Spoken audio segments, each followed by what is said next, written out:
Assalamualaikum warahmatullahi wabarakatuh. Alhamdulillah, assalatu wassalamu ala rasulillah Sayyidina Muhammad wa ala alihi wa ashabihi wa mawala. Amma ba'du, faya ayyuhal hadirun ittaqullaha la'allakum tuflihun. Pada kesempatan ini, marilah kita bahas bersama tentang kursus pranikah di negara Brunei Darussalam.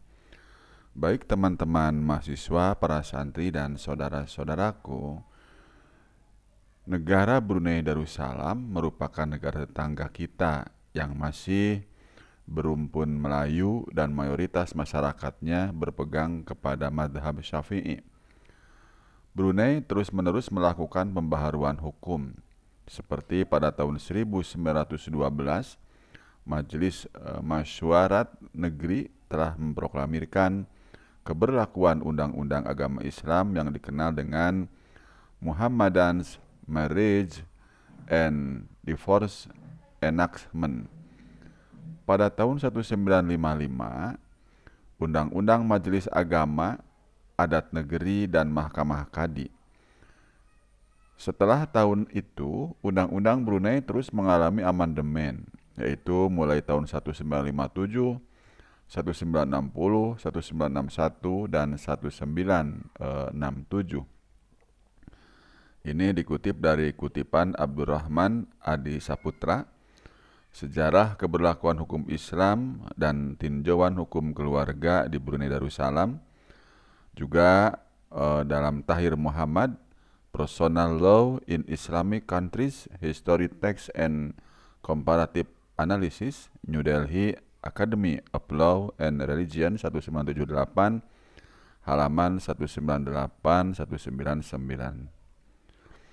Ketika terjadi Revision Law of Brunei pada tahun 1984, undang-undang ini pun mengalami revisi, tapi hanya sedikit saja. Di samping namanya ditukar menjadi Akta Majelis Agama dan Mahkamah Kadi, Mahkamah Padi Penggal 77.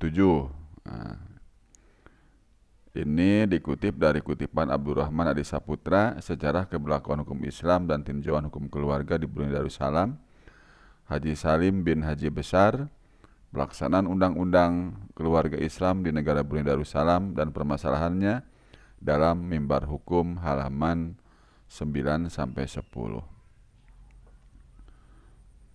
Sebenarnya perundang-undangan ini didasarkan pada perundang-undangan yang berlaku di negara Kelantan, Malaysia, dengan mengalami penyesuaian-penyesuaian dengan kondisi Brunei.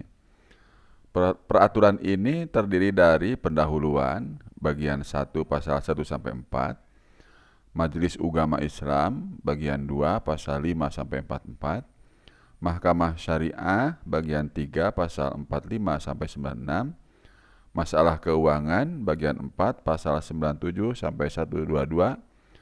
Masjid, bagian 5 pasal 123-133, Perkawinan dan Perceraian, bagian 6 pasal 134-156, Nafkah Tanggungan, bagian 7 pasal 157-163, Mu'alaf, bagian 8 pasal 164-168, Kesalahan, bagian 9 pasal 169-195, Perkara Umum, bagian 10 pasal 196-204.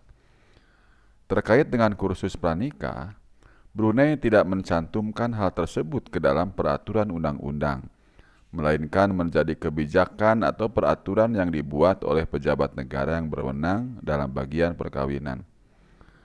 Brunei Darussalam tidak hanya memberlakukan kursus pranikah yang diadakan sebelum terjadinya perkawinan, namun setelah usia perkawinan lebih dari 3 tahun, akan diadakan lagi kursus pasca perkawinan.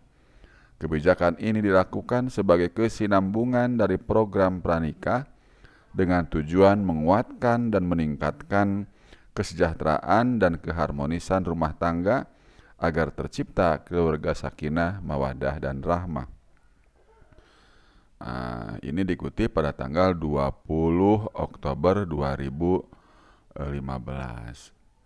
Nah, demikian teman-teman kursus pranikah di negara Brunei Darussalam.